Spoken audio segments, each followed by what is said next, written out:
The U.S. government was founded to be of the people, by the people, and for the people. Yet up until 1990 in Texas, government had largely been of white men, by white men, and for white men.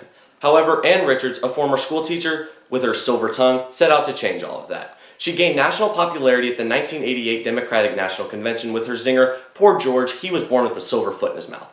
And just 2 short years later, she won an election to become the first female governor of Texas in over 60 years.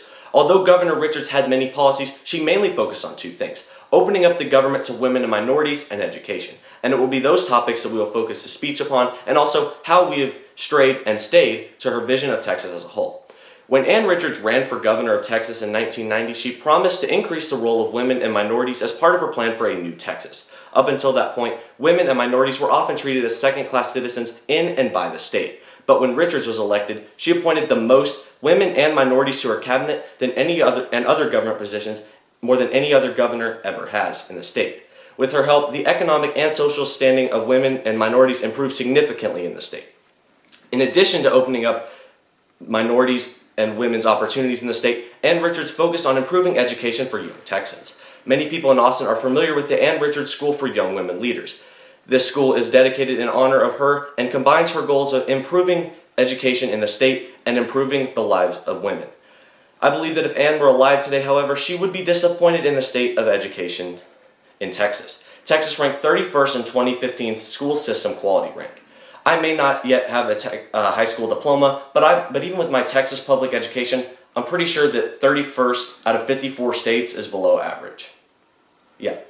I believe that if Governor Richards were still alive today, she would be disturbed by some of the things that the state of Texas and the nation has done as a whole. I'm sure that she loved being succeeded by 3 consecutive white, male, Republican governors in the state. Also, being a very pro-choice governor, she would be concerned about the law passed in Texas that greatly restricted women's access to health.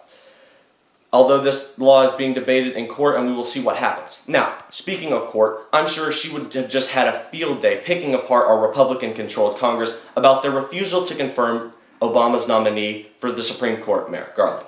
And speaking of Republicans, she would be disappointed at the 2 frontrunners of their party and how they are pursuing policies like building a wall and even advocating for war crimes in the Middle East. The entire political division of the U.S. as a whole, in fact, would be disappointing to her. But her legacy lives on through her daughter, who is president of Planned Parenthood, and through the memories of her quick thinking and sarcastic humor that initially gained her popularity in the United States. The impact that she had would be hard to overstate, but unfortunately we continue to stray from her vision of the state, and yet we try to remain grateful for what all she has accomplished and the doors she has opened up, especially for women and minorities in the state, and hope that we can soon return to her vision of a new Texas.